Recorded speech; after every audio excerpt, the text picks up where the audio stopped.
Awesome. Well, welcome everyone. We are so excited that you're going to be with us for a little while tonight. Hopefully you'll get an opportunity to learn a little bit more about Hopkins and our team and program, as well as our university.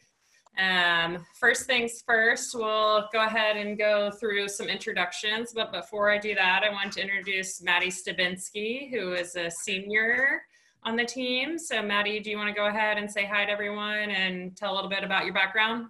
Yeah, sure. Hi, guys. I'm Maddie Stabinsky. I'm a senior on the team, like Coach Wells said, and I am studying writing seminars and political science, so I'm not a science person. I played forward/midfield over my 4 years at Hopkins. I'm currently at home quarantining with my family in Swarthmore, Pennsylvania, which is right outside Philly. And honestly, the field hockey team has been one of the best experiences, if not the best college experience. So I only have amazing things to say about it. So this is a very exciting time for you guys. Awesome. Thanks, Maddie. And Maddie's going to be available on chat the whole session. So we'll have an opportunity for folks to ask questions towards the end, but feel free to send Maddie a message at any point directly, and she can also respond to the whole group if you feel like it's something that's appropriate for everyone. So feel free to send messages in the chat to Maddie directly if you have any questions. She's happy to answer those kind of throughout. And Maddie, we may ask you to chime in a little bit here and there as well, okay? Awesome. Well, for those of you that I haven't met yet, hi, I'm Jane. I'm the head coach here at Hopkins. I've been at Hopkins a little over 3 years at this point. Before I came to Hopkins, I was coaching at Rhodes College in Memphis, which is where I went to school. I was a 4-year field hockey and softball athlete there. Really enjoyed playing on 2 different teams and loved my time at Rhodes, but definitely ready to get back to the East Coast and closer to the home of hockey, and have really enjoyed the challenge of coaching at Hopkins. It's a place where excellence is expected, and I've loved to try my best to meet that expectation and to push myself to continue to learn and grow as a person and a coach every day. Outside of work, I really like outdoor stuff, especially hiking. I have a super needy rescue dog, one of Maddie's favorites. So I spend a lot of time with her and just like getting outside as much as I can. Britt, you want to go ahead? Yeah, you bet. So hello for all of you that I haven't met yet. Definitely really bummed that everything going on with coronavirus kind of prohibited you guys from being able to come to our campus this spring, but I came to Hopkins with Jane. She hired me a couple months after she was brought on, so we've spent 3 really great seasons together.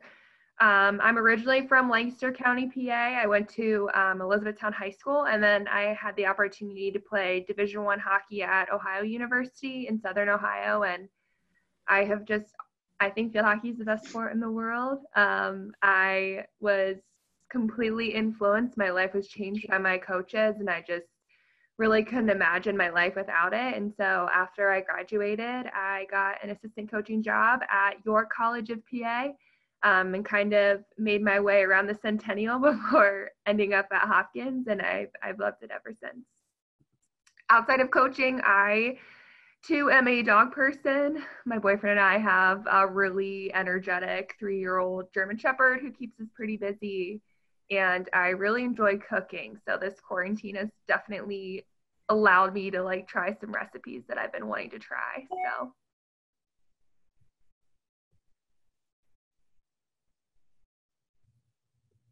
Merritt, you ready?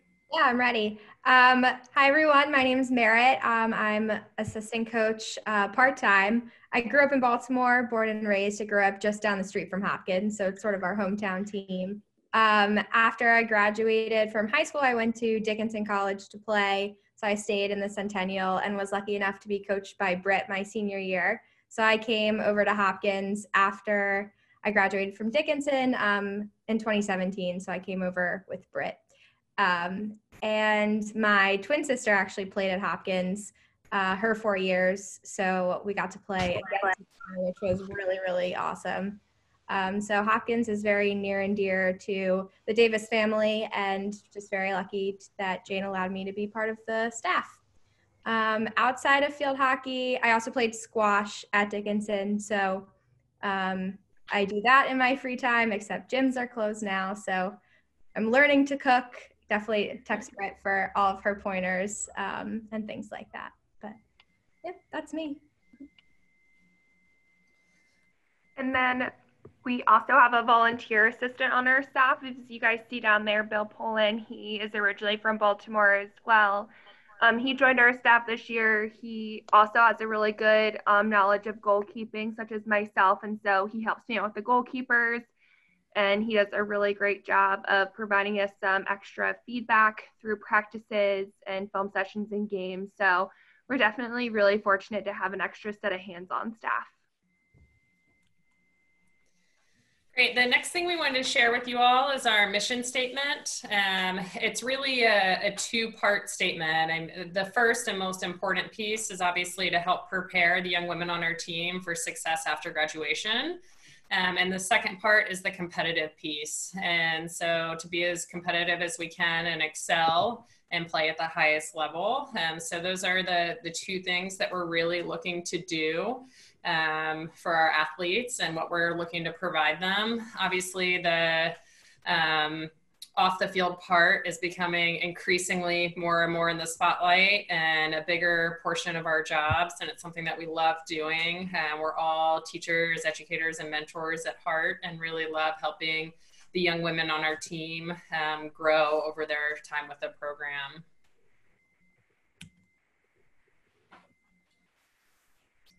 Next here we have our team guidelines. This is the guidelines that we use to really build the pillars and foundations of our program.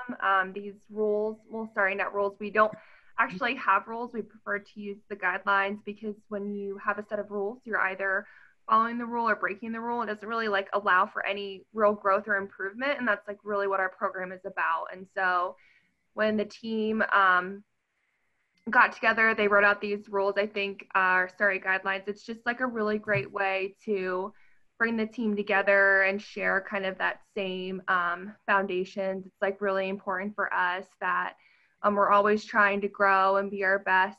I think we talk a lot about number 2, always standing up for the best interest of the team on and off the field. We also talk about guideline number 5 a lot. We create a really feedback-rich environment. So always being receptive to feedback on the field, always trying to better ourselves. And lastly, number 10 is also a really big important one for us, is having a championship mindset or a championship attitude.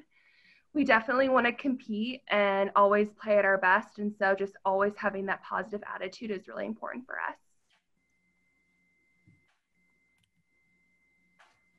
I just wanted to go over a little bit about the last 4 years, sort of an overview of the recent history.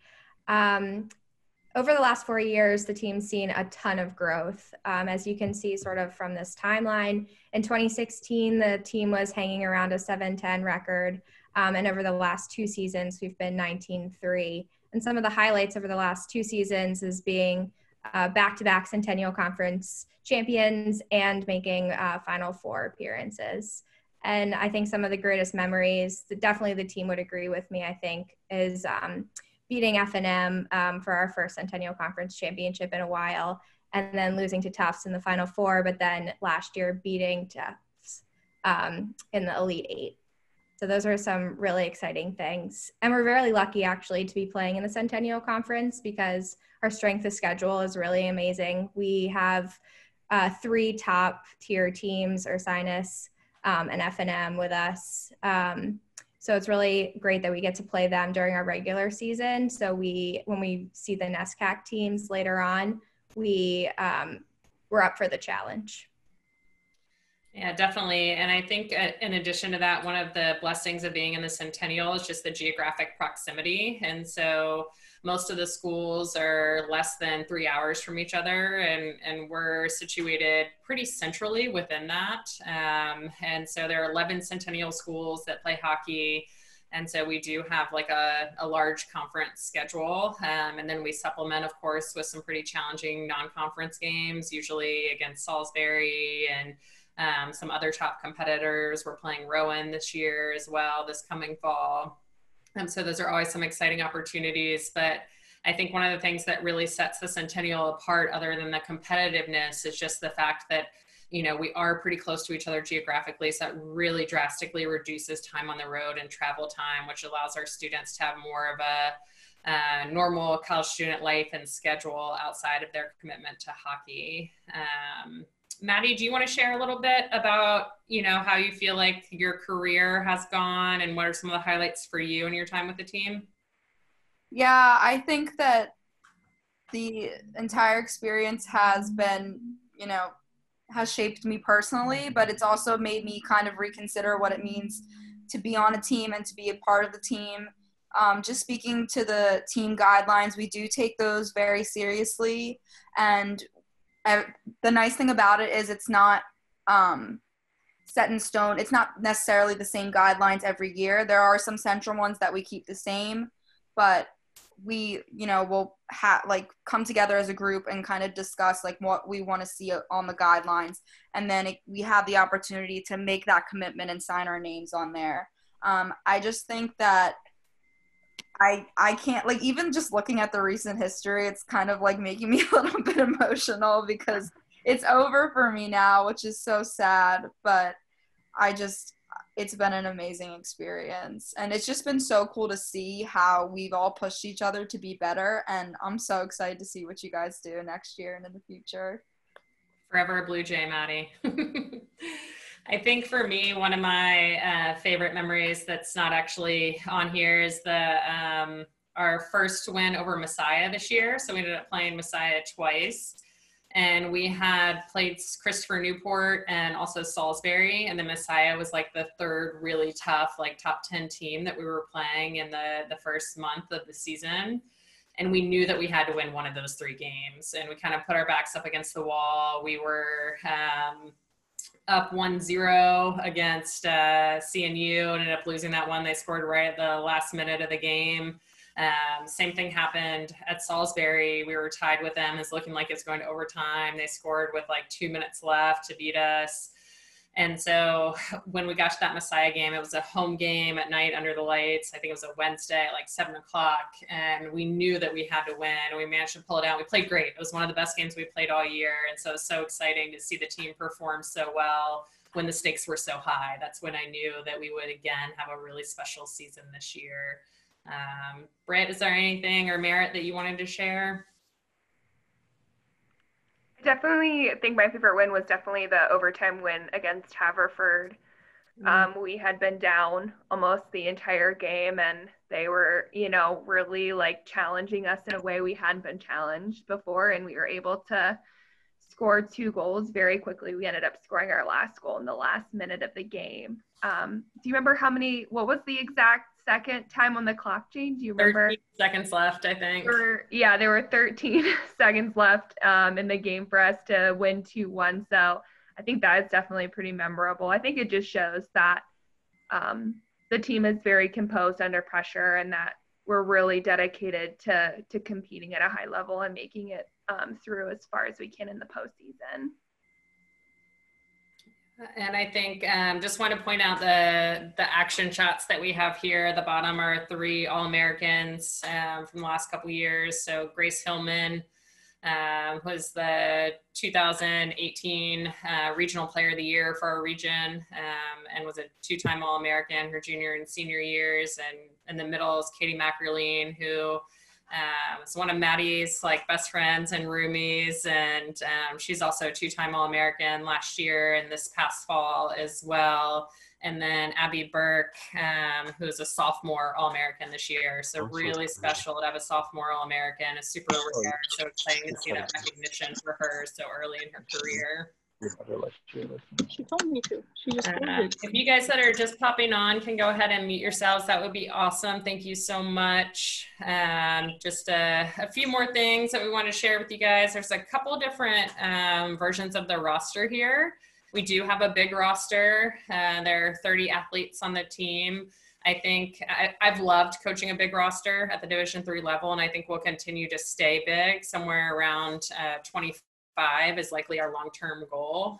We're at 30 right now, having brought in 2 really talented classes back-to-back in our first 2 recruiting cycles. And so we have a ton of sophomores and freshmen on the team. We're still really young.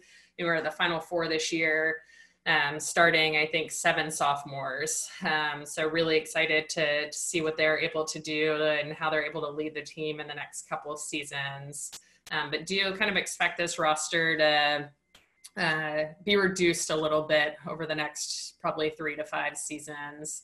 As you can see, very spread out geographically with 12 states represented.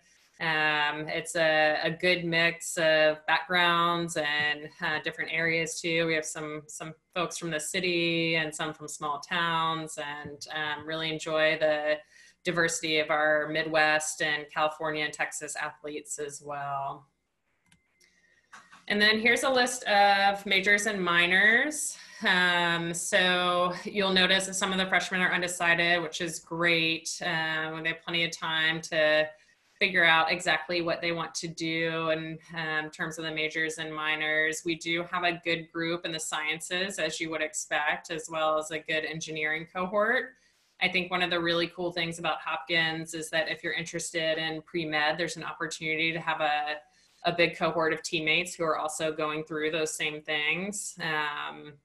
And so it's, you know, most places, maybe 1 or 2 people on a team are pre-med or headed in that direction, whereas we see maybe a quarter to a third of the team on that trajectory. So it's good for them to have the support of their peers and also the advice of their older teammates.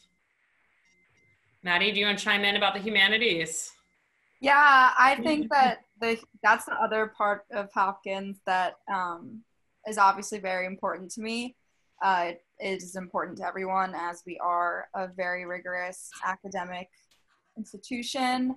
I honestly have loved my academic time at Hopkins. I think it's provided me a lot of great skills to transfer into the real world / workplace as I'm kind of navigating what it's like to almost be graduated.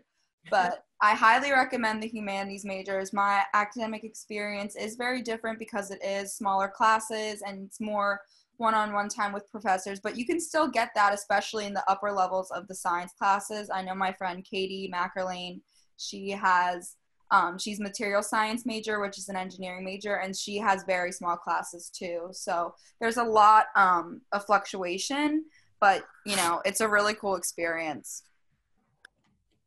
Great, thanks, Maddie.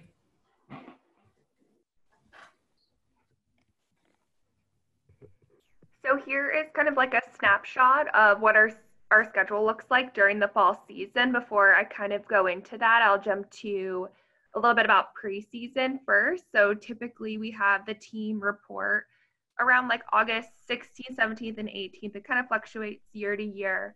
They'll move in on a Thursday, for example, and then we'll have a full day of meetings on that Friday, and then we'll start preseason.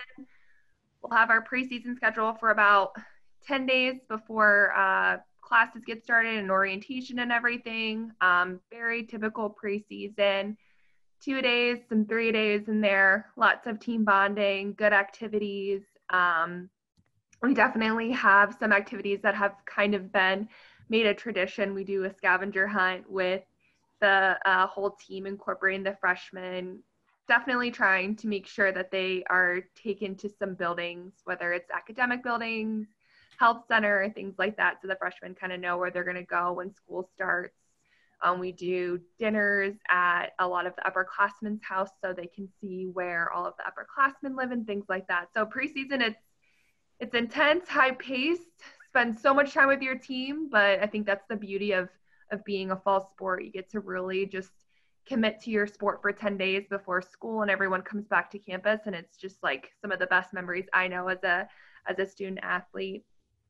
So when we got to get into our schedule, this is what a Monday through Sunday looks like. Through NCAA, we always, as coaches, have to allow you one day off. When we're in the heart of our schedule, our game days, as you see, are Wednesday, Saturday. And so we're looking at practice Monday, Tuesday, Thursday, Friday, with our off day on Sunday. When we're at the beginning of season and not in our conference schedule, we'll have maybe some Friday, Saturday, Sunday games. So then sometimes in some of those weeks, we'll have a Monday off. So as you can see, our practice block is 2 hours, anywhere from 4:30 to 8:30 p.m. We definitely try and go late once a week. The past 2 seasons, it's been on a Monday. This kind of provides a little bit more flexibility with scheduling some labs and courses for the team. Before game days, we'll start practice with some film. So as you see on Tuesdays and Fridays, we'll have scout film for a half hour before. And then our pregame practice is normally only an hour and a half. Sometimes we end a little bit sooner. So those practices are a little bit different than on Monday on a Thursday, which will be like 2 full hours of practice. And then as you see, we also start the week with a good Monday morning lift.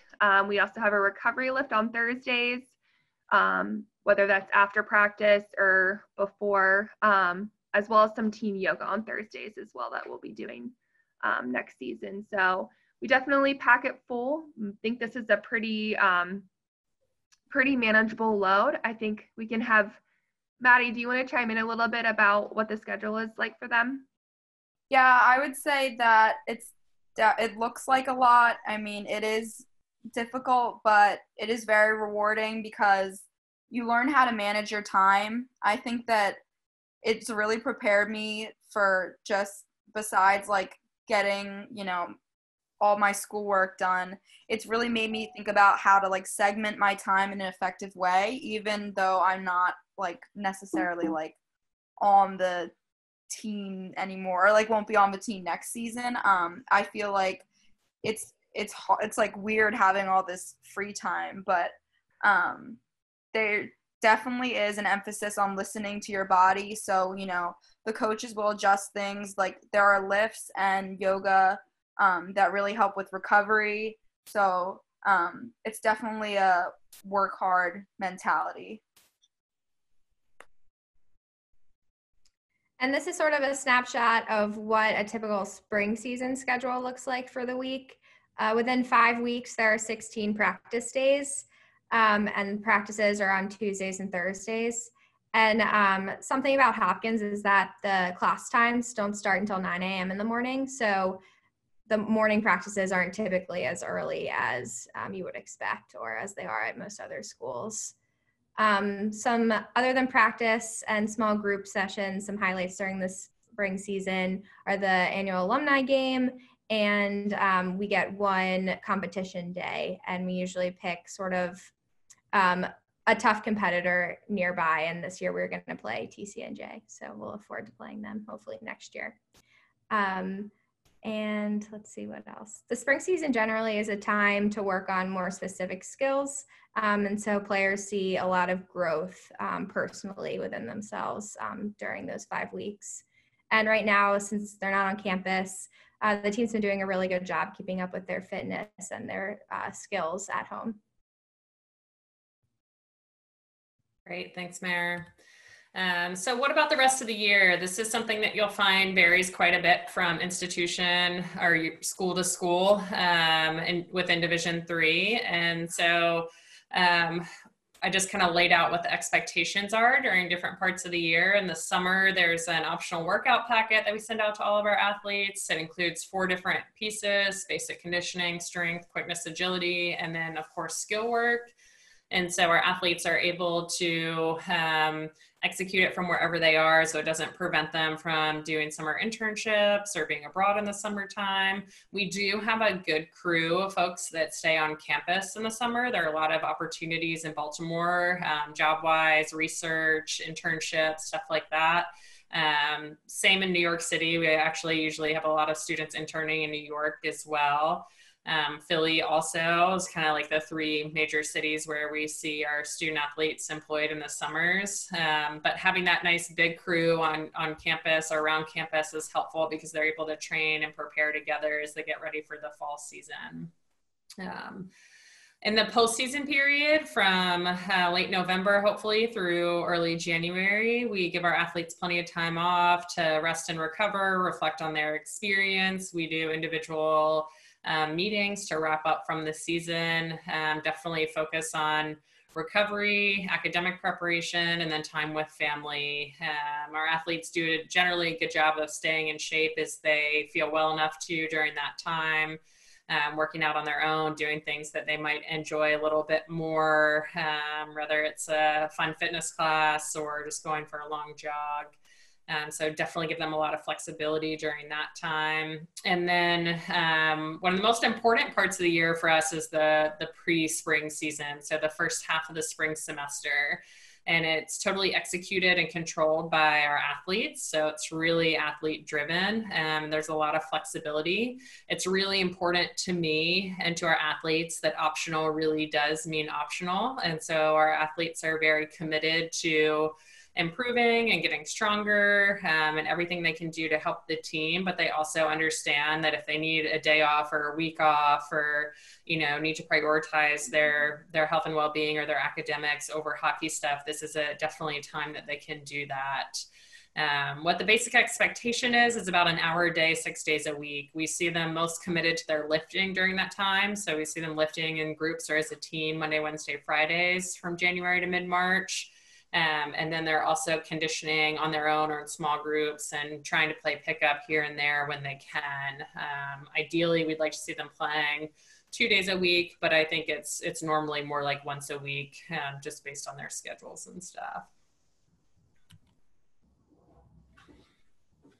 And these are sort of the facilities that we have access to at Hopkins. There are 3 fields that we typically practice on.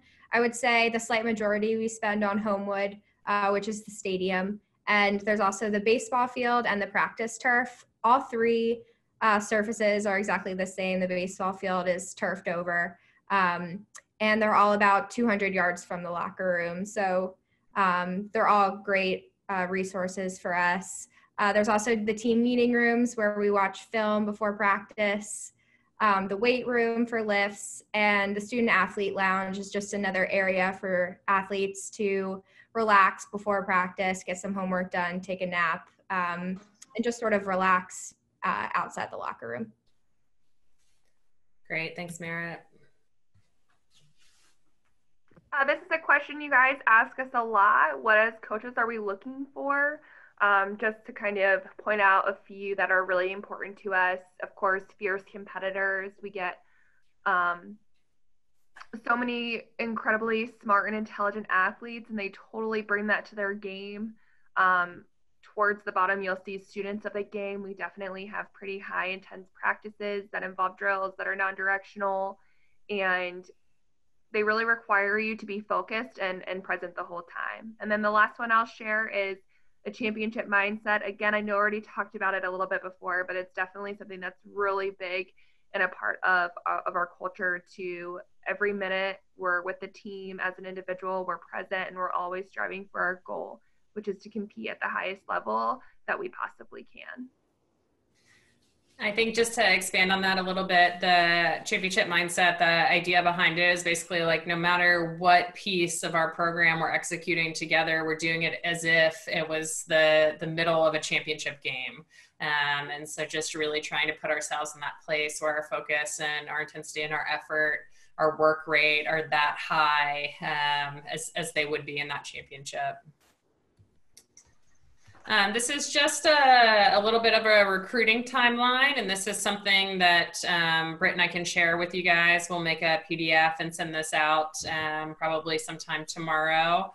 So I'll just kind of gloss through it a little bit with kind of where most of you are right now, assuming that most of you are sophomores at this point. What the expectation is just that you keep us updated with your progress on and off the field to the best of your ability. and then attend summer camp at Hopkins if possible. We're always focused on athletes going into their junior year at summer camp. And so thinking about kind of planning, if there's only maybe 1 year that you can get to summer camp at Hopkins, we would want to see you most going into your junior year. If you haven't already, set up a campus tour, attend a clinic, meet with coaches on campus, and then to start thinking about the SAT and ACT and taking those over the summer. Obviously, like, this is written as if things were normal, and they're not right now. So we're all constantly making adjustments and doing our best to help you guys prepare and to bend and flex as we're able to give recruits the best advice and the best experience as we can at this point. I would say, you know, one of the impacts of COVID-19 is definitely the testing piece. And so if you are a sophomore, think about using this time to prepare and kind of get your ducks in a row with a little bit of studying so that you can go into that first test prepared. But it's going to be really hard, I think, to get into the August and September test, as well as maybe even the July ACT, just because so many juniors are waiting to take those tests. And so don't panic if you're not able to test until October to December, but I would say definitely try and test by the time that you're going into winter break of your junior year. So in the next 8 or 9 months, I think would be ideal. Definitely let us know when you're attending showcases and tournaments and national events. Britt and I try and get to as many of those as we can. And we also work a lot of camps and different clinics over the summer. And then you'll see also, like, towards the bottom what it looks like in the final stages of the process once you've completed that pre-read. One thing that I wanted to mention is in the spring of your junior year, one of the markers that you're looking for is an invitation for an overnight official visit. We do host a limited amount of overnights just to protect our student athletes and their time, the time that they serve as hosts for you guys. And so we'll usually invite somewhere between 15 and 25 juniors for official visits in the spring of their junior year. And again, even if you're not invited for that overnight visit, don't stress. We always end up with students on our team, student athletes that came in late to the process, or you know, maybe weren't as high on our radar at that time and improved consistently going into that summer. But most of our offers will be made kind of in that late spring through the end of summer of junior year. And that's a piece that's important combined with the pre-read. And we'll talk a little bit more about the pre-read later, potentially. This is the last bit of info we had for you, which obviously connects back to the last slide. We ended up pushing our spring clinics to early summer, and now they're pushed to late summer. I'm cautiously optimistic that we might be able to host some of these events on campus in July and August. So you can see the clinic dates and the summer camp date there as well. We haven't really been pushing for registration just because we want to wait and see what happens. Feel free to go ahead and register for these. You can find all the info on our website, hopkinsports.com, as well as the registration links, but don't feel like you have to make any decisions yet. We'll definitely let you know once we feel confident that they'll definitely happen, and encourage you to sign up at that point. Okay. Helena, are you here? Hi, I'm here. Hi, Helena. Would you prefer that I do the slideshow for you? As long as it works, I should be able to. Oh, perfect. Yep. Great. Awesome, guys. So we are going to transition a little bit into some more information about the university and the academic experience. So we're delighted to have Helena with us today, who's the admission counselor that we work with most directly. And I'll give her an opportunity to introduce herself and then share some more information about Hopkins. Hi, everyone. My name is Helena Sampson. I am an assistant director in the Office of Undergraduate Admissions at Johns Hopkins University. I've been working with the field hockey team for think about 3 years now. So we've got a pretty good groove going here. I want to welcome all of you here today and thank you so much for coming to find out some more information about Hopkins. I did see that in the chat feature, I had tuned in a little bit earlier, was listening to some of the field hockey information, which was really great to hear. That in the chat feature, you already have a couple of questions about, what testing is going to look like, what the application process is going to look like, considering this new landscape that is pretty unprecedented for all of us. And unfortunately, we don't have a whole lot of concrete answers around that yet. And I did want to say that at the beginning, because I know I don't want all of you to be worrying about it this whole time. We are not ruling anything out when it comes to testing, when it comes to what the application is going to look like. The fact of the matter is, just as a larger university, particularly a university that is also pretty involved with the treatment of COVID, we are just considering a lot of things at this time. So we are keeping our websites updated, both on our COVID page and also the admissions page, as well as offering many different virtual options, whether it's learning about the university, taking a virtual tour, things like that. So I encourage you, if you have those questions about testing, things of that nature, to just check in with us virtually every once in a while, and that will be updated. But on to some happier things. Hopkins as a university. So we were America's first research university, which means that research is really a part of who we are at Johns Hopkins. And I'll talk about research in a minute, but it really is part of the ethos at Hopkins. Our students are asking questions and they're seeking out answers. As I'm sure you already know, we're located in Baltimore, Maryland, that great East Coast location. I heard Coach Wells tell you some of the locations where our students are being employed over the summer. That's one of the great things about having this East Coast location, is we're 2 hours from Philadelphia, we're 3 hours, 4 hours from New York City. So there's definitely a lot of different opportunities for our students to definitely get involved. I will point out for you down at the bottom of the screen, you can see these are just the campuses that are located in the Baltimore, DC area. And the reason that I point that out is that because it really shows you how many opportunities you have just by going to school at Johns Hopkins, but also in Baltimore. When you apply to Johns Hopkins as an undergraduate student, you are applying to the university as a whole. So you don't need to worry about applying into a specific program. That way, when you're admitted to the entire university. The one exception to that is biomedical engineering, or BME. That is the only program that we asked you to apply directly into. But other than that, as applying to the university, you are admitted to both Krieger School of Arts and Sciences and Whiting School of Engineering. So it really gives you a lot of flexibility. It really gives you a lot of breadth, if that's what you would like for your academics. While we were America's first research university, we are also a liberal arts university. So what that means is that we encourage our students to really explore, to connect their ideas. And so we admit you to the entire university with that purpose in mind, because we want you to be able to explore the university and take those courses that are interesting to you.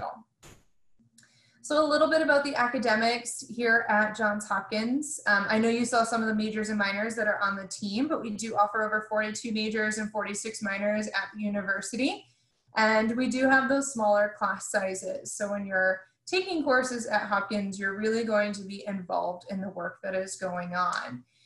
Now, over 50% of our students actually double major. And one of the reasons that is such a high number is because at Hopkins, we don't have a core curriculum. We have what we call a distribution credit system.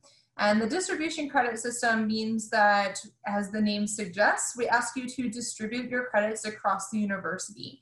So it really allows you to, again, connect those ideas in new and different ways. It also allows you to explore a little bit more. But if you also have those two sets of interests that are really different, you're able to explore both of those. So if you're the type of student who's been watching these information sessions and saying, well, I really enjoy Romance languages, but I also would really love to study applied math and stats, you're able to do that at Johns Hopkins.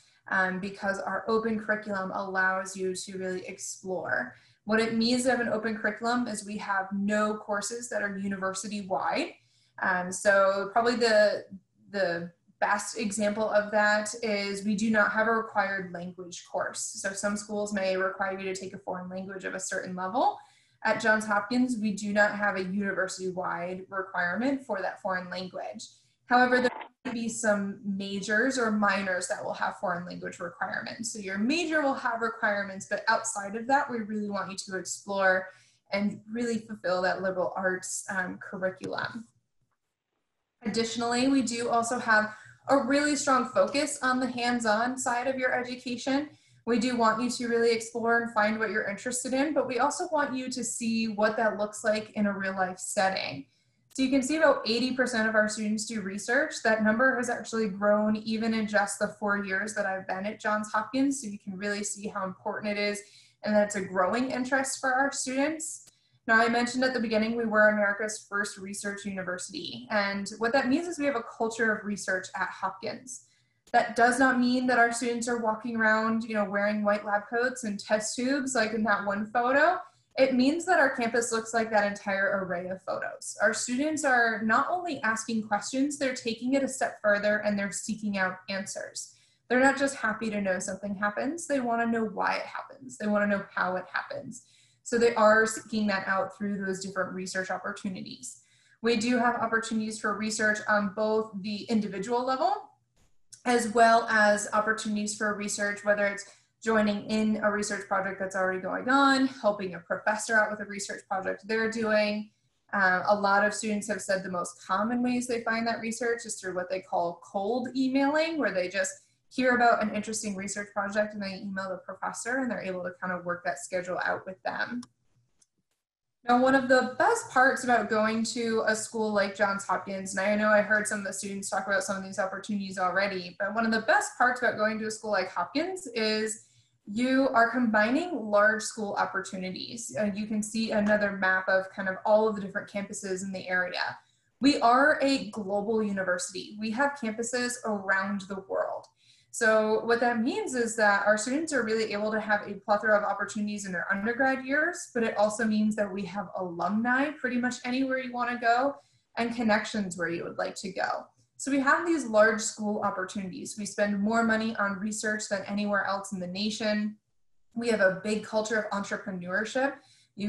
Which means you could start, develop, and sell your own company by the time you graduate through a couple of our different opportunities here.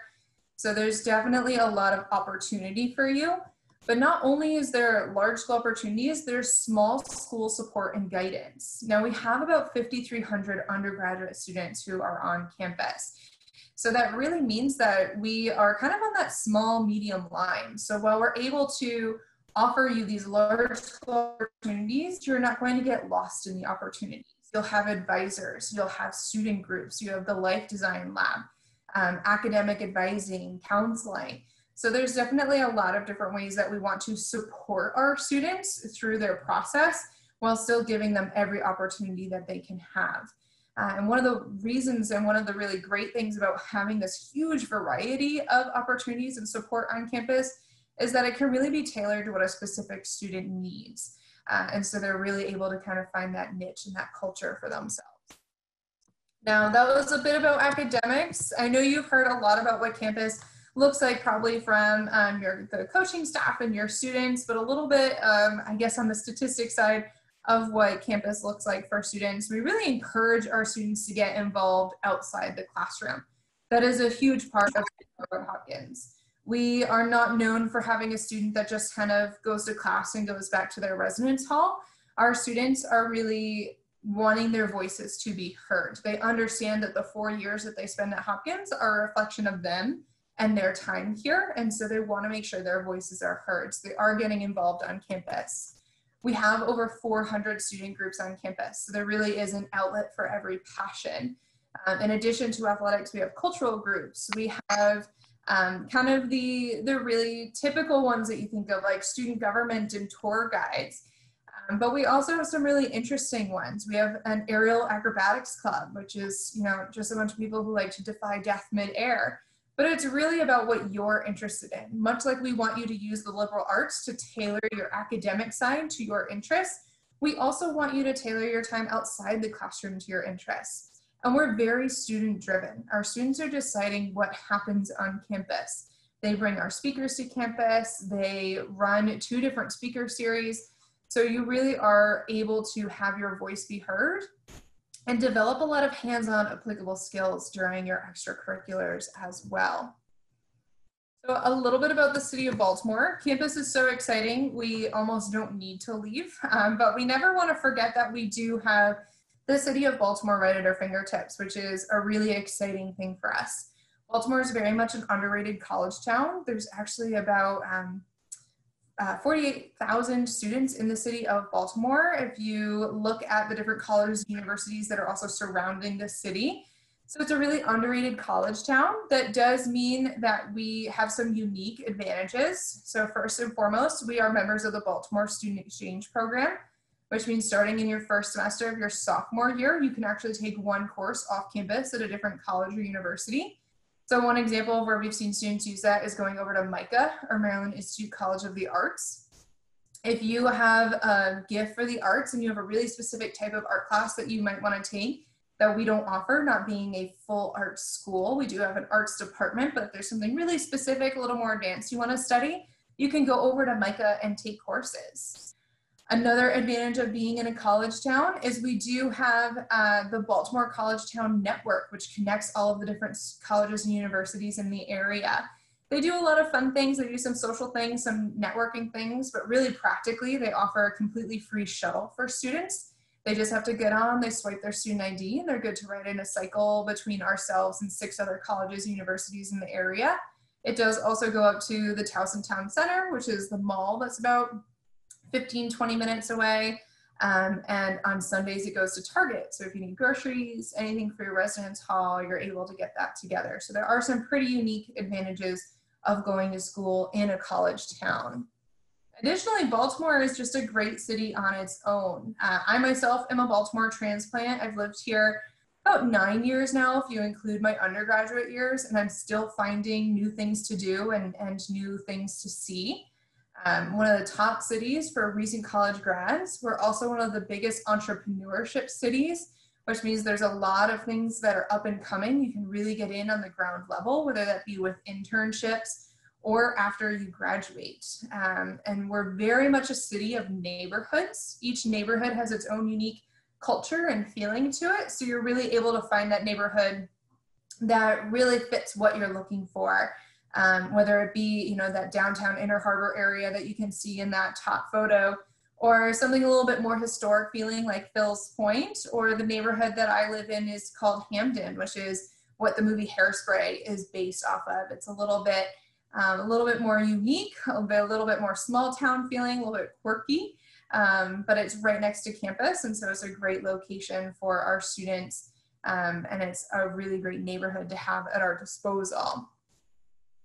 Now, we want you to have a fulfilling 4 years during your time at Hopkins, but we always keep our eye on the prize, which is what's going to happen after your time at Hopkins. So what you can see up on the screen now is a couple of the different resources that will be at your disposal. So when it comes to life design, our life design lab is our recently rebranded career center.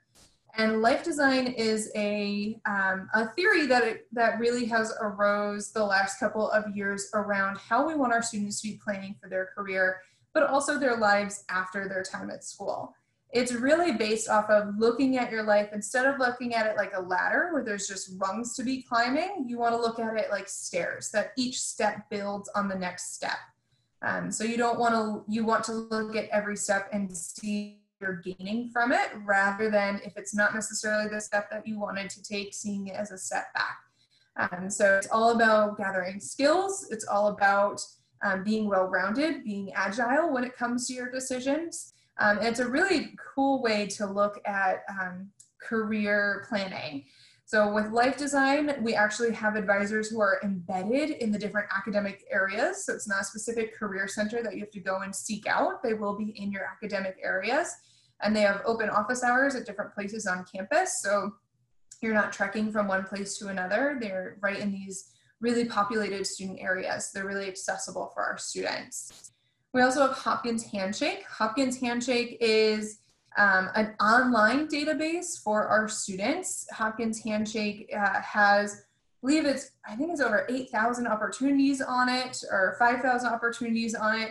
And we it's 8,000 opportunities and 5,300 undergraduate students. So that means we have more opportunities on it than we actually have students to fill them. So that includes internships, it includes research positions. It's almost like the Common App for finding an internship, a career, or a research project. You just upload your resume and you're able to check the boxes for where you would like for it to go. And you're able to just send it off in one click of a button. So that's a really great way to find those opportunities. We also have all sorts of people coming for on-campus recruiting. We have different career academies. So if you think you're interested in one of these areas, you can find a little cohort of people who are trying to get into the same areas to really go through that process with. And you can see at the bottom that despite not having a specific business major, over 100% of Fortune 100 companies and 97% of Fortune 500 companies employ Hopkins graduates. So our students are really being successful no matter where it is they're looking to go. And you can see some of the areas where our students have gone. The top graph shows the top 5 fields of employment.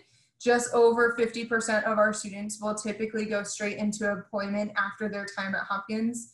So financial services, science and research, business, consulting. Consulting has been one that we've seen a huge increase in the last couple of years, biotech and healthcare. Below that, you can see where some of our students are going as far as graduate school fields of study.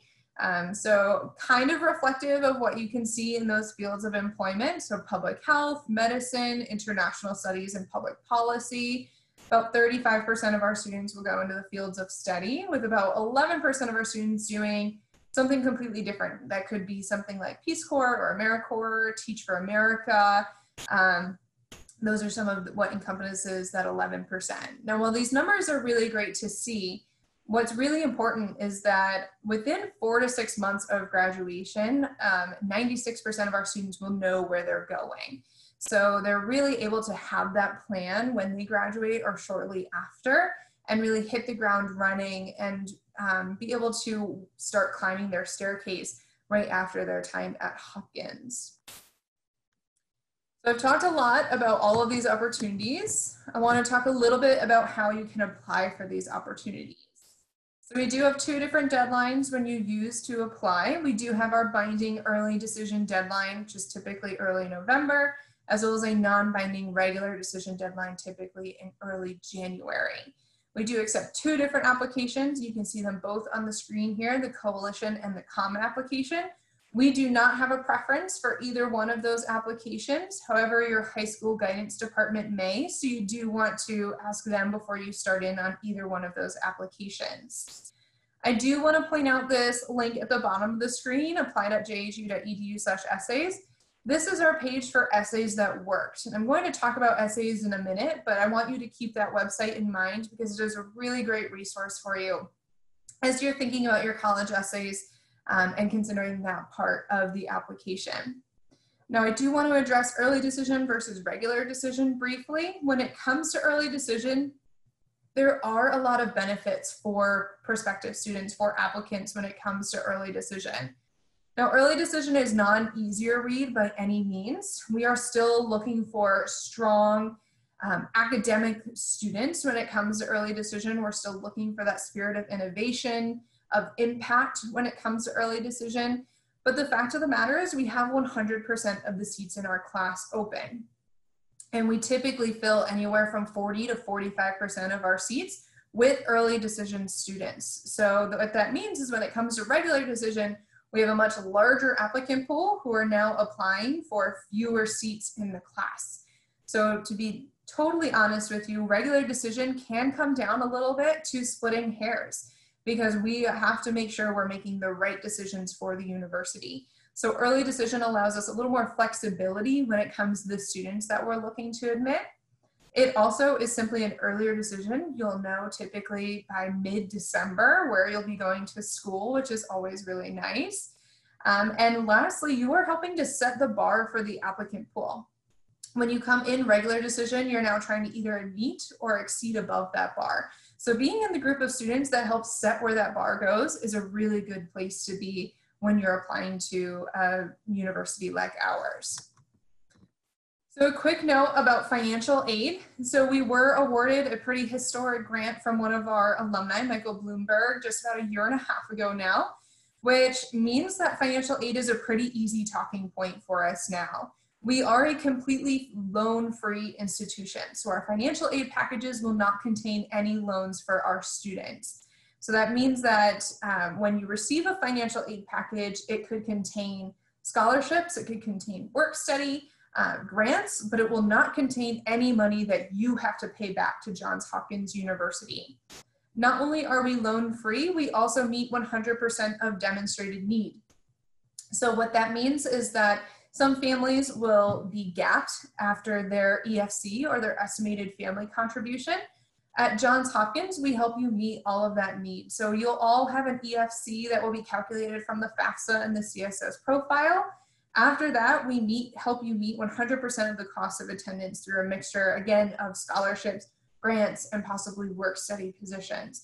So it really makes the education affordable for our students. One of the reasons that this is really exciting for us as a university is it really allows us to recruit the best and the brightest. It also allows our students to go on to do really historic and groundbreaking work without that fear of loan debt hanging over them. And we are below the national average when it comes to loan debt, even before that historic grants. That has always been something that has been a huge priority for us at Johns Hopkins. Now the two links that you can see at the bottom here, My Intuition and the Net Price Calculator, those are two really great tools for you when you're trying to figure out what your financial aid package is going to look like. My Intuition is about 6 to 8 questions long. It was developed by an economist, so that's going to be a little bit faster, whereas the Net Price Calculator is going to be a little more in depth. Something to know about the Net Price Calculator, it is university specific, so you do have to use the Net Price Calculator that is linked out on our financial aid website to see what our financial aid package would look like. So you do want to make sure that you're using the right one and not one for another university just to see what our package would look like. So the admissions process, what are we looking for? I know you heard a little bit about what they're looking for in athletes, and a lot of that is echoed with what we're looking for in students as well. We're looking for those passionate students. We're looking for a strong academic character. We kind of have 3 lenses that we look at your application through. We're looking at your academic character, your impact and initiative, and your match. Now, when it comes to academic character, that's kind of what you think of when you think of applying to colleges. It's your transcript, your testing, your teacher recommendations. Now, as I said at the beginning of my presentation, testing is a little bit up in the air. So I'll give you an idea of what it's looked like in past years, and like I said, we'll just have to be in touch with you about what it's going to look like in future years. But as far as your transcript goes, we look at your transcript within your specific high school, within your regional context. So we are looking to see, did you challenge yourself academically with what was offered to you in those 4 years? And were you successful in that challenge? Those are both really important to us. Hopkins is an academically rigorous university. We want to make sure that not only will you be successful at Hopkins, but will you thrive in your time at Hopkins in your academics during your time at Hopkins. So we want to make sure that you've been able to build that foundation where you are. Now, I mentioned that we are looking at you within your context. When I'm done speaking, I'm going to drop a link into the chat feature of the program, and that actually has contact information for all of the admissions officers and can let you know who your regional admissions officer is. That person is a member of every committee that your application goes through, and they're responsible for knowing your high school, knowing what's available to you, whether it's the Cambridge curriculum, AP courses, IB courses. That's all something that we need to know. And we're looking at you within that context. So say your high school caps the AP class, they only let you take 2 courses a semester, but the high school up the street has unlimited testing and you can take however many AP courses you can or you want to. You won't be compared to a student at that school because you have completely different opportunities. So it's all about looking at how you took advantage of the opportunities that are currently available to you. Now, when it comes to testing, we do accept right now either the SAT or the ACT. We do not have a preference for either test. It is totally up to you. And we do super score both tests, which means we take the best score from each section of the test from each time that you take it. We do not look at the writing portion for either exam. As far as SAT subject tests go, that has not been something that we've required for many years. If you have them and you would like to send them in, you're more than welcome to. They are not required for any of our majors for any part of the application process. Now, one of the last things we're kind of looking at are letters of recommendation. I kind of talked about some of the traits that make for successful Hopkins students. They are asking questions and seeking out answers. They're collaborating in and outside of the classroom. They're having an impact on their community and having their voices heard. And when we read your application, we're not only looking to see, have you already done all those things, but we're looking to see what is the potential that you have over your next 4 years. And your letters of recommendation can really help us see that and understand the foundation that you've been putting down over the last 4 years. When you think about the letters of recommendation and who you're looking to ask, this is a really good time to remember that you have just one application to let us know who you are and why you'd be a good fit for the university. So think about the application as having each part telling us something new. When it comes to your letters of recommendation, that can be really helpful. You can have that one teacher where it's your strongest subject. You always pass with flying colors. It's your favorite subject. They can speak about you and your academic character from one lens, but a different lens might be that teacher where you still get that great grade, but you have to go for extra help, or you're asking questions in a different way. That teacher can speak about you from a completely different lens. So that's something to think about when you're trying to figure out how you can really tell us who you are and why you'd be a good match. Now, the next lens we're looking at is impact and initiative. So impact initiative, it means different things for different students. For a lot of you, considering you're here for a field hockey presentation, I'm guessing that field hockey is going to be a huge part of where you've had impact and where you've shown initiative. But it could also be through volunteering. It could be through jobs and family responsibilities. It means different things for every student. So wherever you're having an impact, wherever you're showing some initiative, that's something that we want to hear about. So when you think about your application, there's a part of the application called the activities list. It's almost like a resume that you can add into, or a resume that's built into your application. Make sure it's an accurate representation of how you're spending your time. Something that we see with a lot of student athletes is that you pretty severely underestimate the amount of time that you're putting into your athletics, which is significant. You just saw a schedule of how many hours you're going to be spending in practice. But I'm sure on your high school levels, you might already be doing some of those things on an unofficial level. You might be getting up early to run every morning, or you're spending an extra 2 or 3 hours in the gym lifting outside of practice.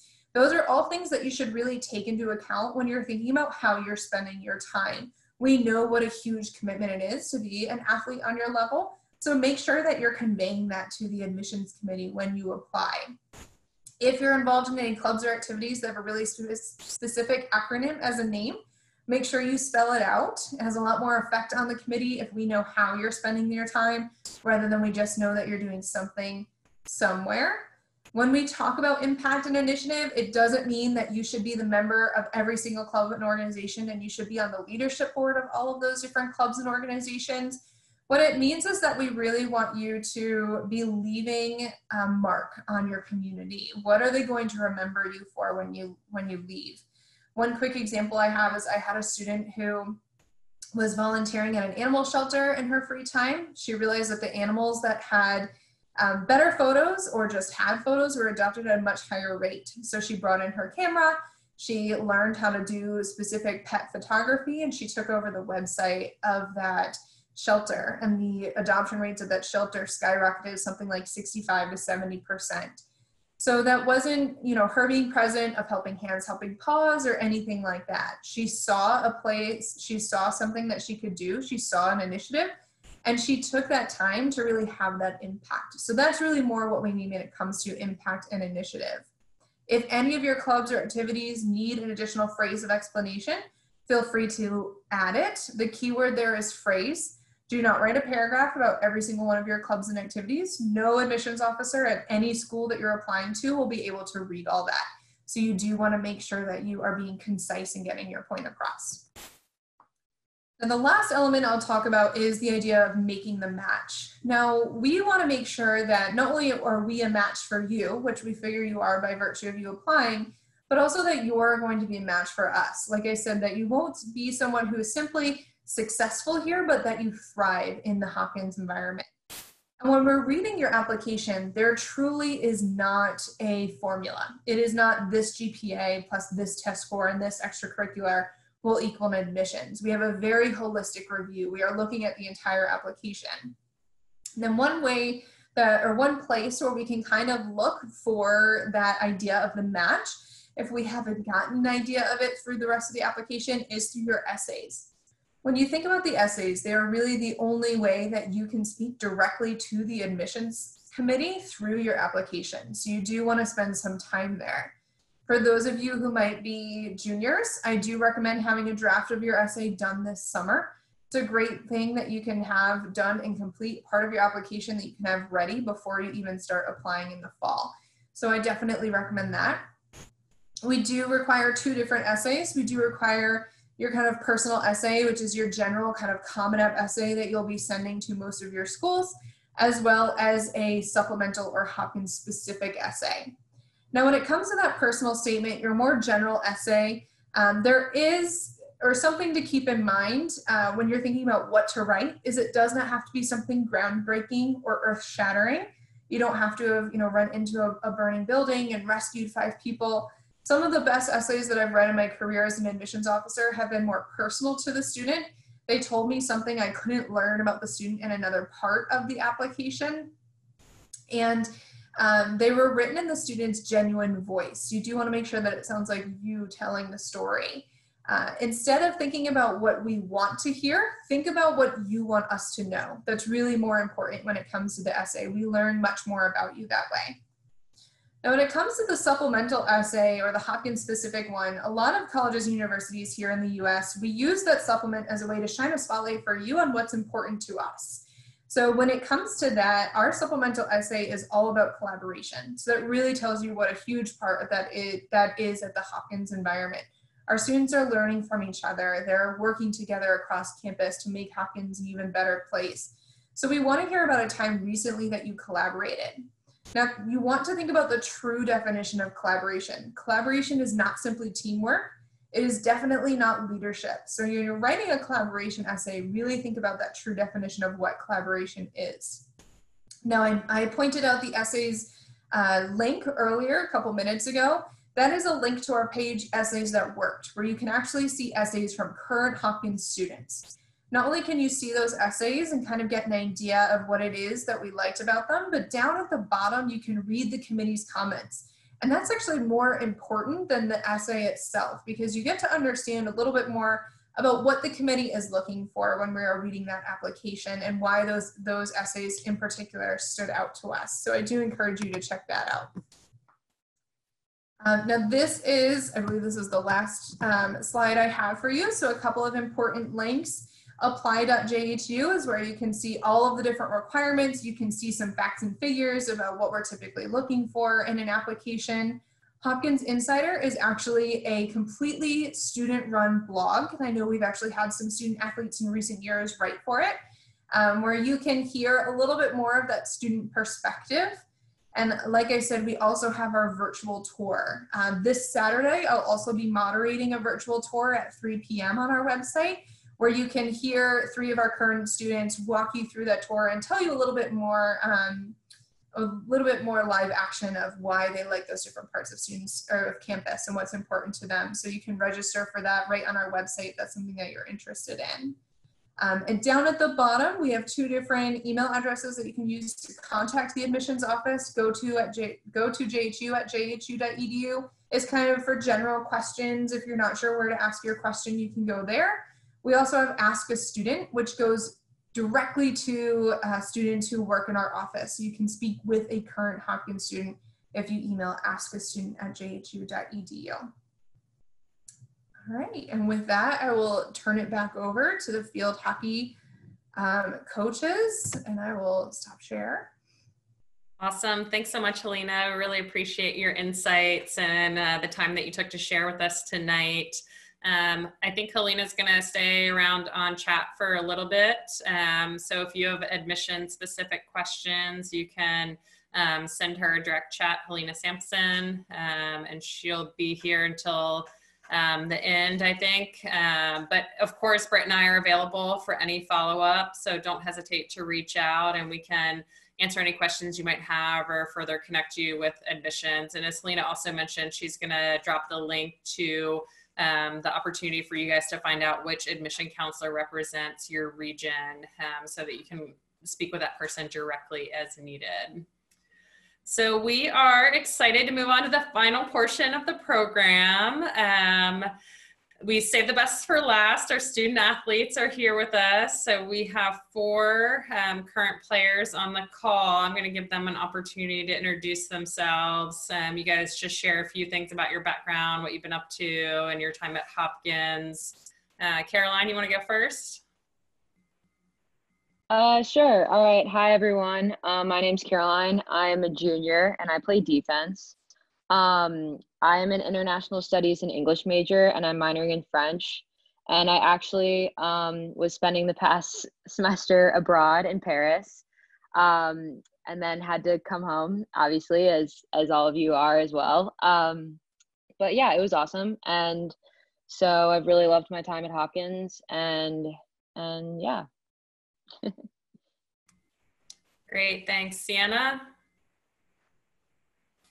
Hello, I'm Sienna. I'm a freshman forward on the team.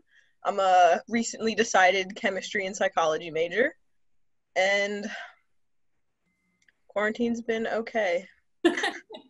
Certainly a lot different than being in school, but we're still going to class and everything, so. Sienna, what do you miss most about being at school? Is it weird if I say the library? Only because, like, taking class and, like, studying and taking tests in my dining room is, like, not the same, and it's too weird. It's perfect that you said the library. All right, Abby? Hi, I'm Abby. I'm a sophomore midfielder from Louisville, Kentucky. I'm majoring in public health and medicine, science, and humanities on a pre-med track. And something I was really excited about this past semester was that I got started on research at the med campus. And so I've had a great experience with that so far and was hoping to be able to continue it over the summer. Now looks like plans have changed a bit, but hopeful that I'll be able to get back on campus and in the lab soon. Great, thanks, Abby. And Riley? Hi, I'm Riley Mitchell. I'm a freshman from Chelmsford, Massachusetts. I play forward and midfield, and I am a public health major. Awesome, thanks, Riley. Britt has some questions that we prepared for the panel. In addition, if you guys have questions, you can just post them to me in the chat and I can relay them on as we're able to. You want to go ahead, Britt?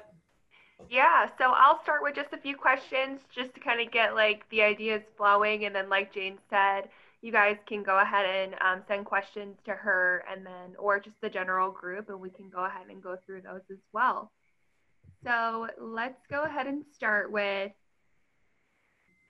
what is your favorite memory from your time on the team? And I'll go ahead and let everyone answer that one because you guys are all different like years, I think, have good perspective. So Caroline, you want to go ahead and go first? Sure.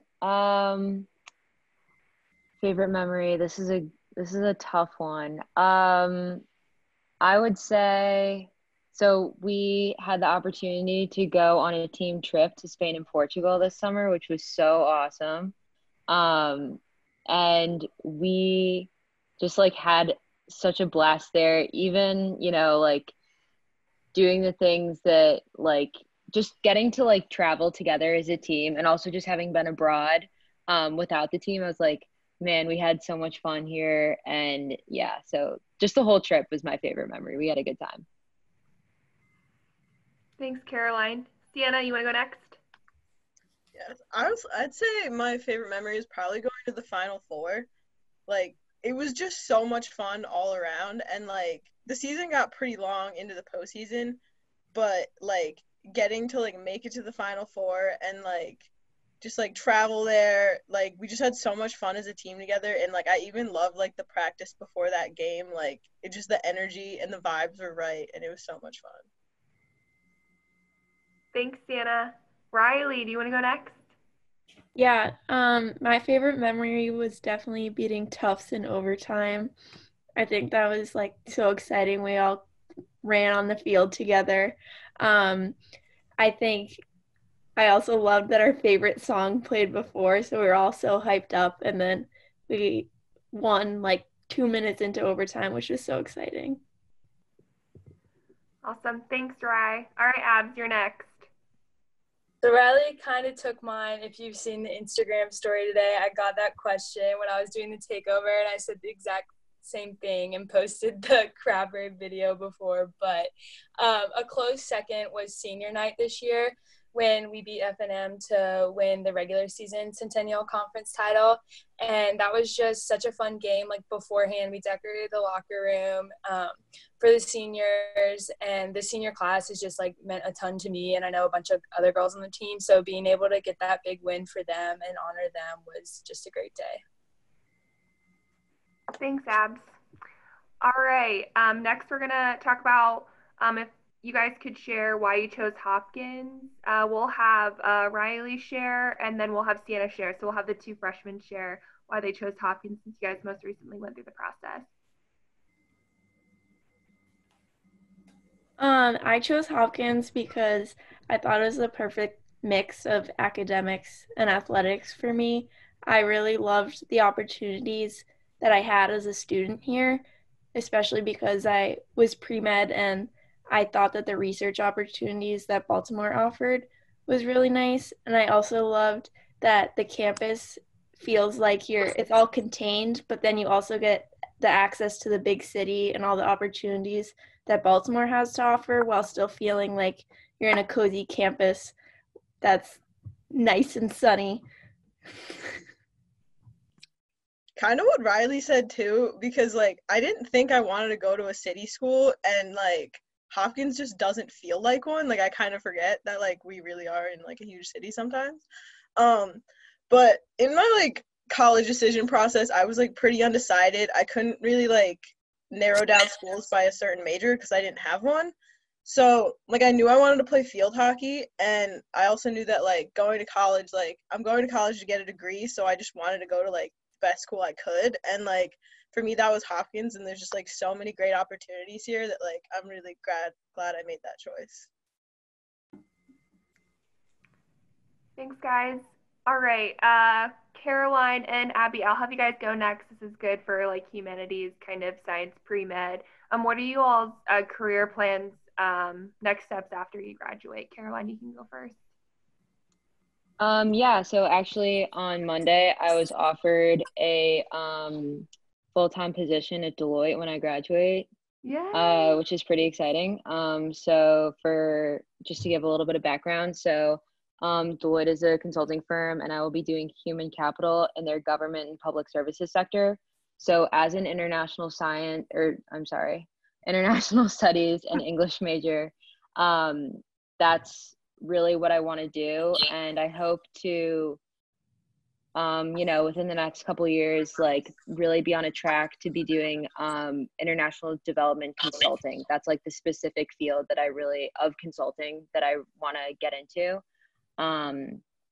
But consulting in and of itself is like a huge broad field. If you're interested in technology, if you're interested in healthcare, if you're interested in literally pretty much anything business, like you can find a career in consulting. And that's part of why I love it so much, is you can get put on any kind of project and use so many versatile skills with so many smart and cool people. So yeah. Thanks, Caroline. Congrats. And I just want to let everyone know, Caroline is a junior, hasn't even completed her senior year yet, and she was offered a full-time position. So it's really exciting. Really happy for you, Cara. Thank you. All right, Abby.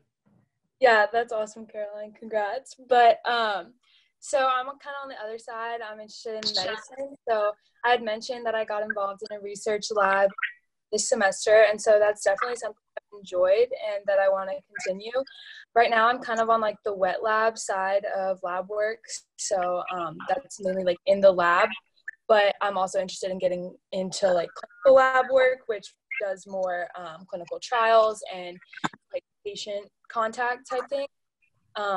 So in the lab I'm in does both. That's something I'm hoping to be able to stick with for the remainder of my time at Hopkins. But then after I graduate from Hopkins, my end game is med school.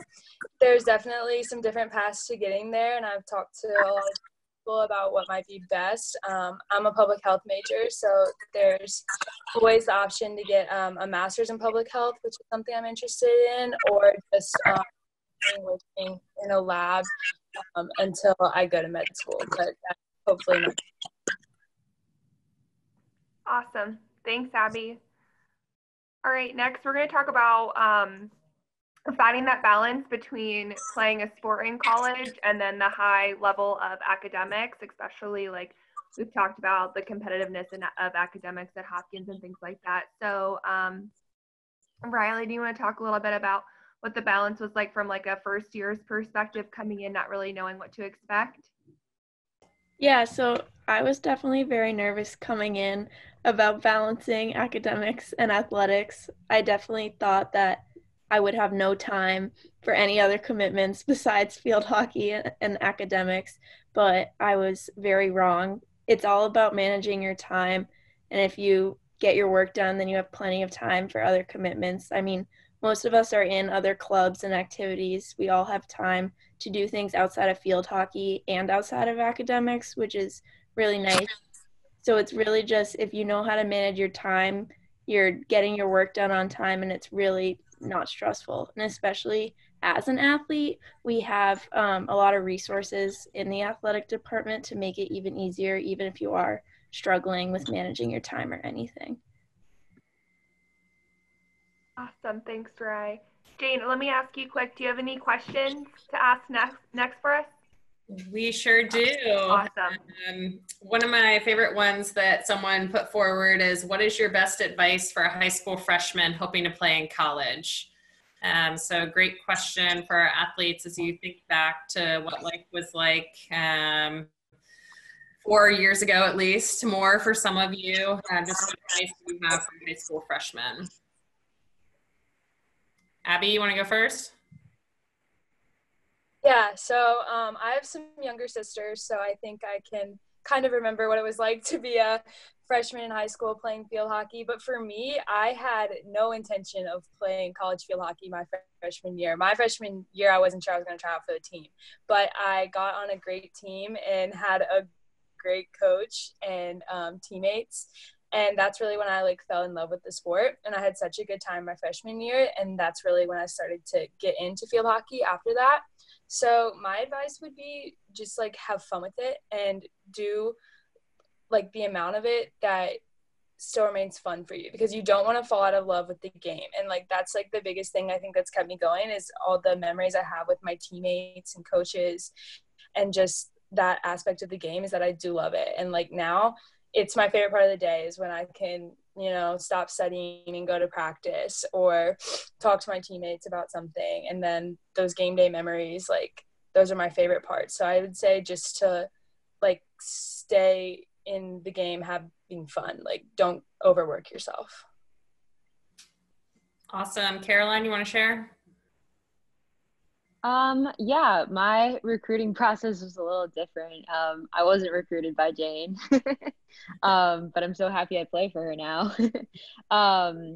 But yeah, a little similar. I think I wasn't really like planning in high school, like playing field hockey in college is absolutely what I want to do. But as I talked with my club coach, and just kept looking at more and more schools, I realized that it was definitely like a possibility for me, and I really got more excited about it.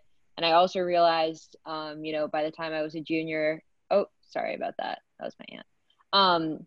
That I was like so attached to my team, and that not having field hockey in my life would just like not be the same. So, yeah, I think in terms of the recruiting process, like for you guys, I think keep as many options open as possible, obviously, and you know, just like stay curious and yeah. Great, thanks. Someone asked, what is your favorite thing to do besides play field hockey? Riley, you want to go first? That's tough. I think, my favorite thing to do, I know this is kind of not a specific thing, but it's definitely just spending time with my friends. Like, I've made so many new friends here at Hopkins, and it's so nice because it's people that kind of share the same, like, wants and desires as me, as opposed to my high school. It's all, you're just friends because you all live in the same town. So this is really nice because these are my friends, like, they all chose the same school, so we all have things in common. So I just do love spending time with them and miss them a lot. Awesome. Thanks, Sienna. Yeah, that's like hard. I mean, if I'm not like playing field hockey or doing schoolwork, like I might just be watching Netflix, but like also like when we were in school, like Riley said, like it is nice to like talk to your friends outside of field hockey and just like have like that sounds bad, but like just that social interaction, like I can kind of like forget like sometimes to just like take a break and like talk to people and just like relax. Like I became really good friends with one of my suite mates, and it was just so nice to go like knock on her door and be like, what's up, randomly, like whenever I needed that. Awesome. Abby, and then Caroline, what's your favorite thing to do besides playing hockey?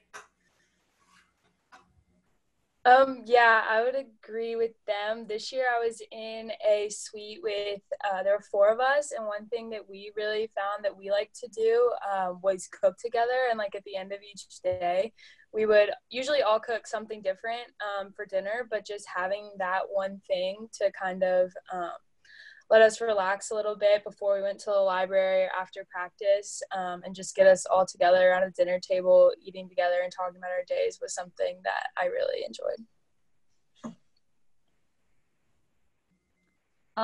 Yeah, I would say, first of all, I mean, like going abroad was awesome. So like, you know, that was completely outside of field hockey, and like I got to travel around a lot and really immerse myself in the Parisian culture, which was so cool.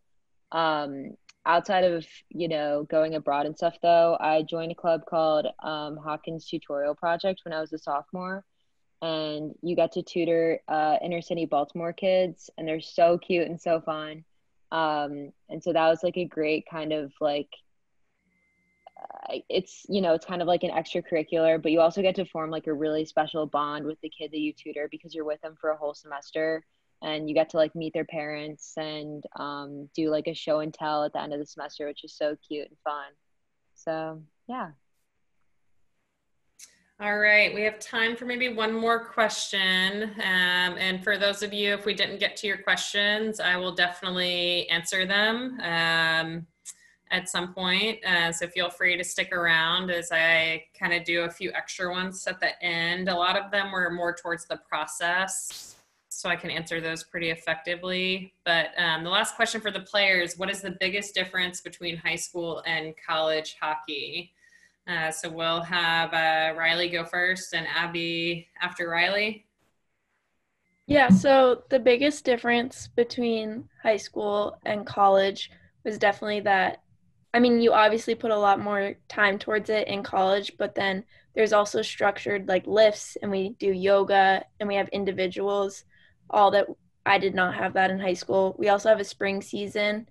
So in my high school, it was just you played in the fall, and then if you did club, you did that, but then it was see you again in the fall, and you didn't really do anything in between. So this, we kind of have that year-round experience. It's definitely heavy loaded into the fall, but we get to play year-round and also get to do different activities that are specific to our team. Yeah, and then I would add just from like the actual game and playing in games, I found the college game to be a lot faster than high school, and that was the speed of the game was something I had to adjust to my freshman year. Things have changed a little bit now that we went to quarters this past year. So my freshman year, we were at two halves. But that was something that I definitely had to make adjustments with. I had to make decisions quicker and execute skills at a faster pace than I was used to in high school. Awesome. Thanks, Abby. All right, we will go to the highlight video, which is the last thing we had for you guys today. And then we'll come back and I'll answer any kind of lingering questions. And we'll do a little closing probably before we do that. So let me go ahead and get the highlight video up.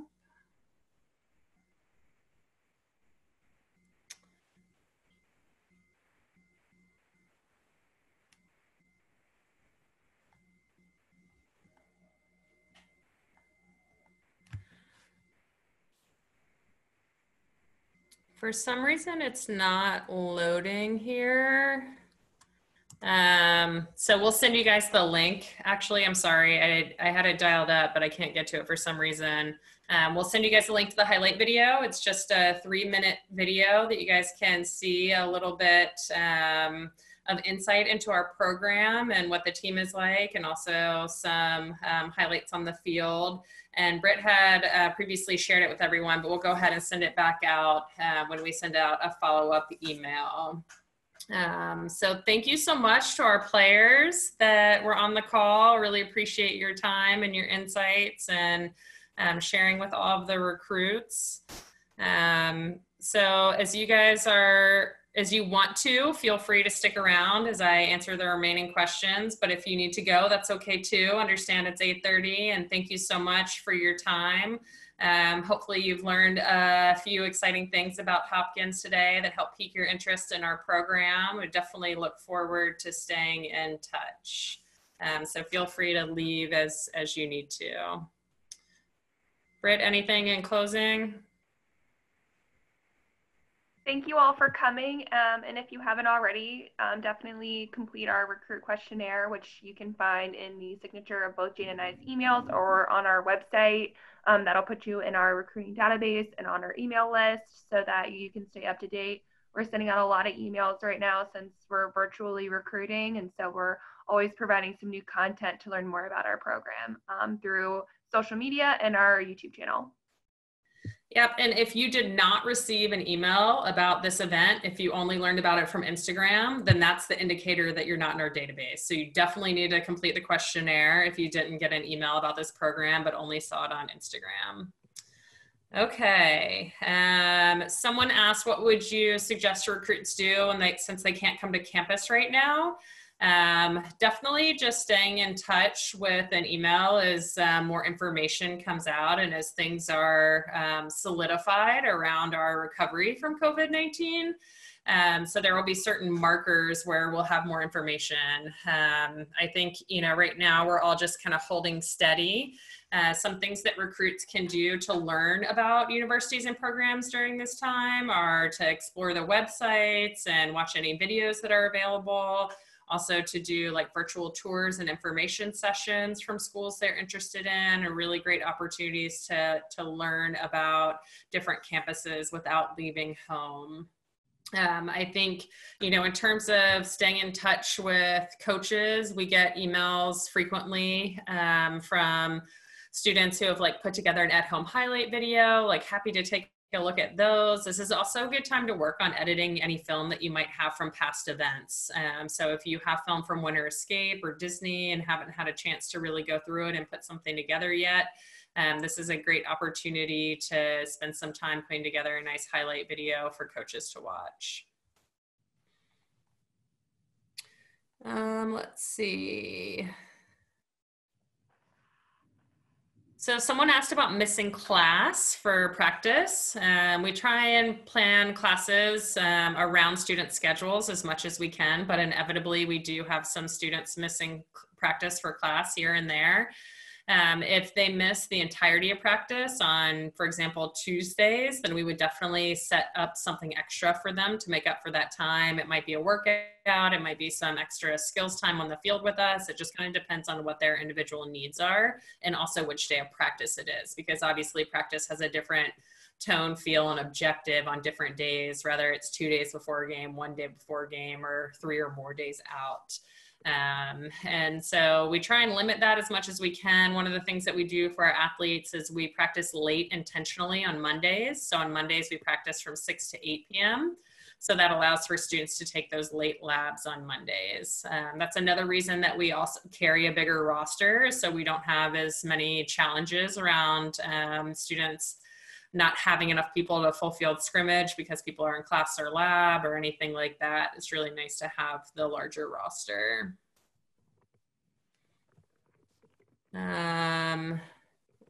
We talked a little bit about the qualities in a recruit that we're looking for in the PowerPoint at the beginning. So like I mentioned, Britt and I will send that out so that you guys have it and you can take a look at that list. Here's a great one. Does the team have an academic advisor and or tutoring available to student athletes? Britt, do you want to talk about that a little bit? Yeah, for sure. So kind of like along rules for NCAA, as a Division III institution, we're not necessarily allowed to provide like an extra set of resources just for student athletes that aren't provided for the general student body. So all of the programs that are offered through the academic support system are available to everyone, and they offer so many, and our athletes take advantage of a lot of them. There's one-on-one tutoring. We do have an academic advisor that works for our department, and he helps kind of communicate and reach out to some tutors if you're having problems finding one that maybe fits your schedule, since sometimes class runs late, things like that. We have the Learning Den on campus where students can go to get one-on-one group tutoring. They have, people sitting at desks that will help you, review your paper, look for grammar mistakes, things like that, help you with your, problem sets for math or science based classes. And then our girls definitely take advantage of Pilot. It's a peer led group learning. So essentially how it works is for all of the science and mathematics, economics-based classes, they have small study sessions led by a student who had taken the class previously. And it's once a week for an hour. They go over what the professor went over in lecture, problem sets, homework, maybe what's going to be upcoming on an exam, and it's a small group, 5 to 7 people. So we definitely have a lot of our girls utilizing that for your basic chemistry, biology, physics classes. They definitely really enjoy that too. So lastly, we do have a study consulting program. So you're able to be paired with an undergraduate or a graduate student, kind of help go over your schedule, good study habits, things like that. We even have some of our players work for that company. So they actually do the study consulting for some of the students, their peer students at Hopkins as well. So plenty of resources, and our team definitely takes advantage of them. And definitely, and our team overall is very successful academically. The team average GPA is 3.46 this past fall.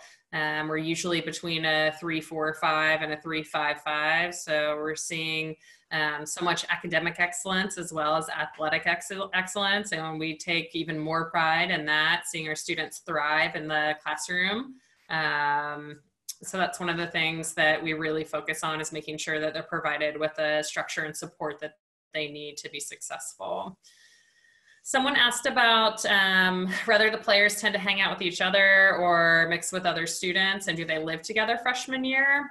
One of the special projects that Britt and I have been working on in our time at Hopkins is our roommate swap that we do with the other women's sports at Hopkins. And so we do like a little mini housing pool to help provide anyone who's interested with the opportunity to room with an athlete from a different sport.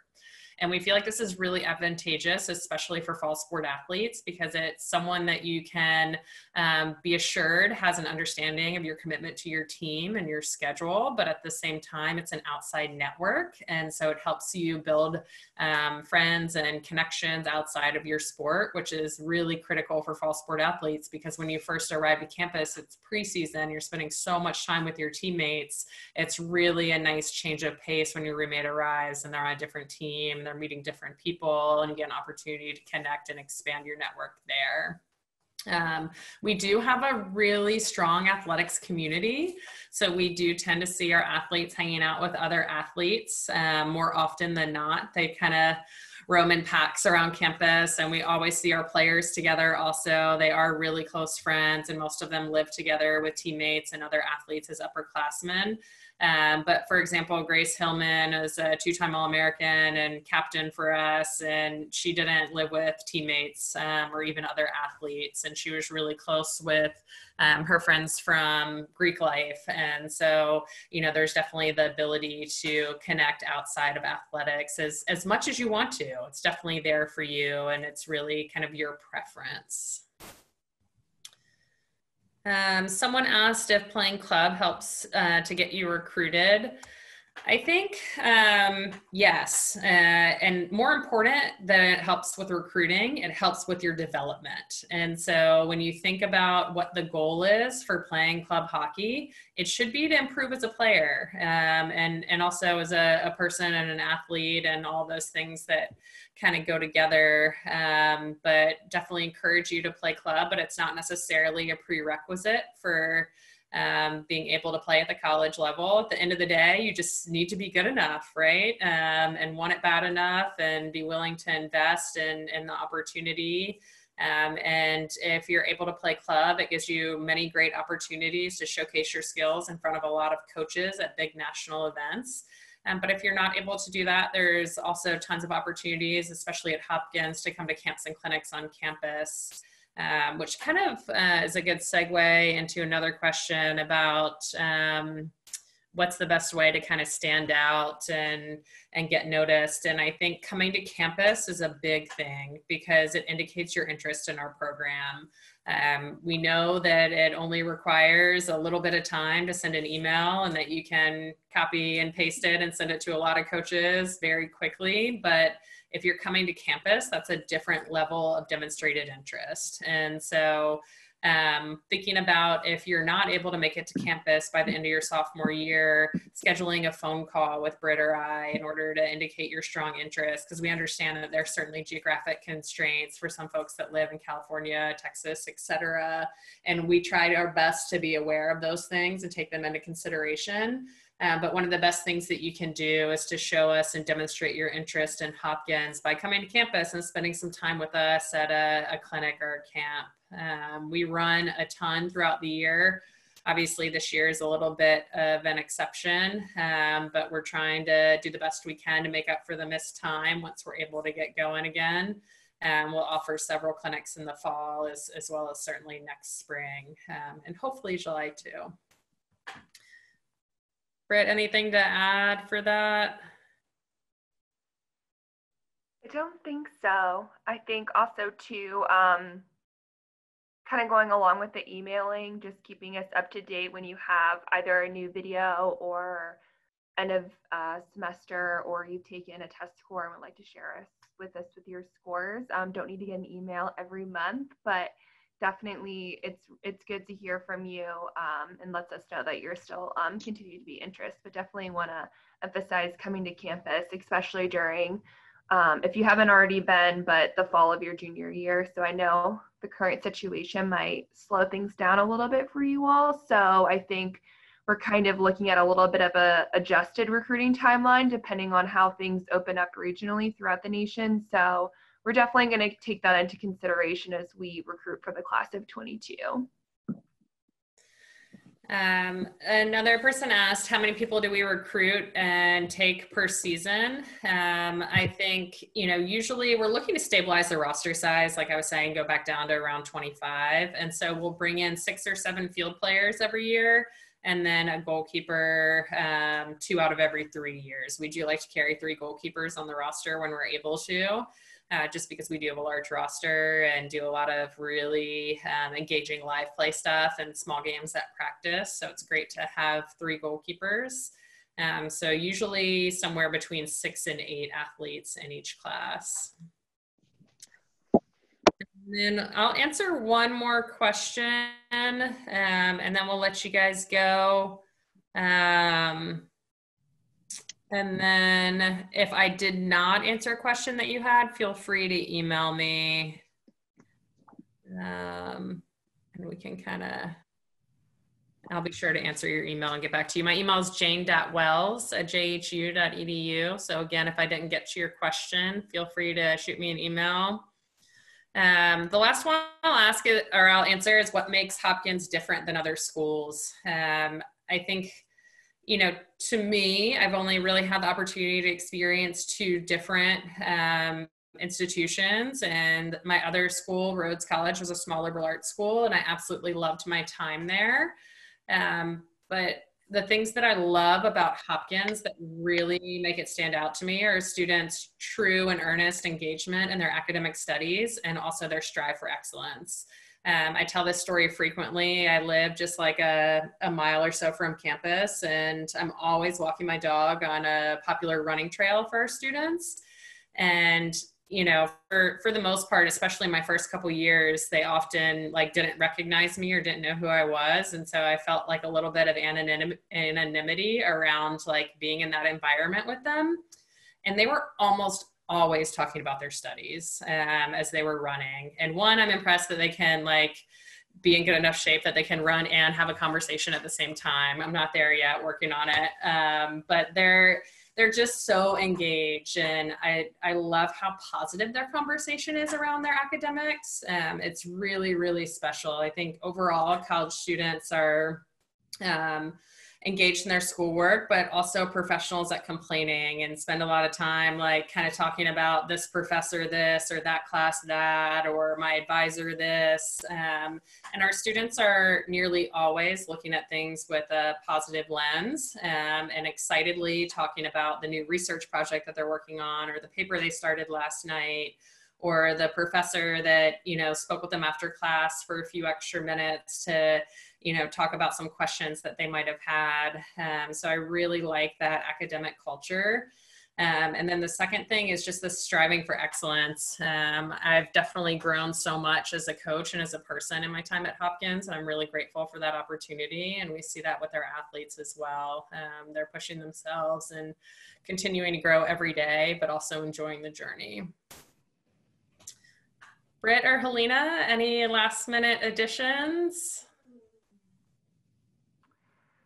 I will say one thing, one phrase that I think describes Hopkins having played Division I and coached Division III is that you can have your cake and eat it too here. You can really have a full student athlete experience through your academics, but play at a really high competitive level. And so, like I said, I've kind of seen both sides of it, and I definitely think this is a really unique opportunity for athletes. I think too, just to piggyback off that, the level of play, Division I is here from the lowest level Division I team to the highest, and Division III stacks on it like this. And so many of our players had the opportunity to play at the Division I level, and they're truly making the choice to play Division III. And I think it's exactly what Britt is saying, particularly with how smart they are, just knowing what they want to do with their lives and what's next after college or what could be next. Definitely spending some time and thinking hard about what it would be like to play Division I versus the opportunities they might have at the Division III level, and thinking about that overlap where you could play Division I or Division III. The teams that are here in Division I aren't winning, and the teams that are here in Division III are winning. And so that's one of the factors that we talk about is what's important for you. Do you want to be able to say I was a Division I athlete, or do you want to be able to say I competed on a championship team? You also have a higher chance of earning playing time when you're in that pocket where you could play either and choose the Division III opportunity. You're just more likely to get to play more minutes, which is really exciting. And it's not to say there aren't great things about the Division I playing experience. Like, I wasn't one of those athletes. I didn't have a choice. I wasn't good enough to play Division I think I would have thrived and loved it every bit as much as I loved my Division III experience. And I know Britt loved her Division I playing experience, but they are a little bit different with the time commitment and expectations. And so it's definitely something to think about. And we're happy to provide further insight on that as well if you guys have other follow-up questions. Merritt or Helena, anything?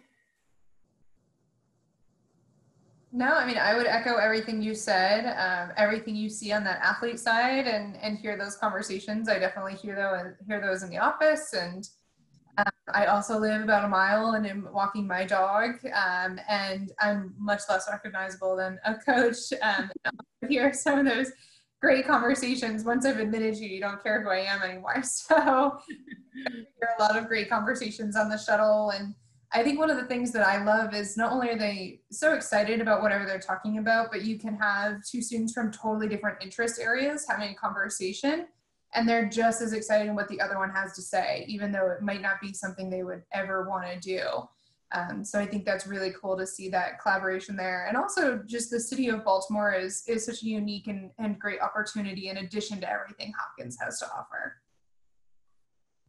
Yeah, I just wanted to add one thing to echo off of Jane was saying earlier that Hopkins students, I think, just hold themselves to a higher standard. My twin sister went to Hopkins and I went to Dickinson, a similar school, but smaller, liberal arts. And I definitely noticed a big difference when I went home to like talk to Austin, and even with the girls now, is they definitely hold themselves to an extremely high standard, and they're able to meet their own expectations, which is really awesome. And then just one other note about like sort of D3 athletics is then you also have the opportunity to play multiple sports if that's something that you're interested in. Both Jane and myself played 2 sports at the Division III level. So if that's something that you're interested in, that is really only available to you in Division III. Yeah, definitely encourage and support 2-sport athletes, and also encourage and support study abroad. So definitely providing some great opportunities for students outside of hockey. Awesome. Well, thank you guys so much. Again, if I didn't get to your question, I'm sorry. Just go ahead and shoot me an email and we'll get back to you. Let me know if you need anything at all. Keep us updated. And thank you so much for your time. Have a great night. Thank you. Thank you. You're welcome. You're welcome. Thank you all so much for coming. Thank you.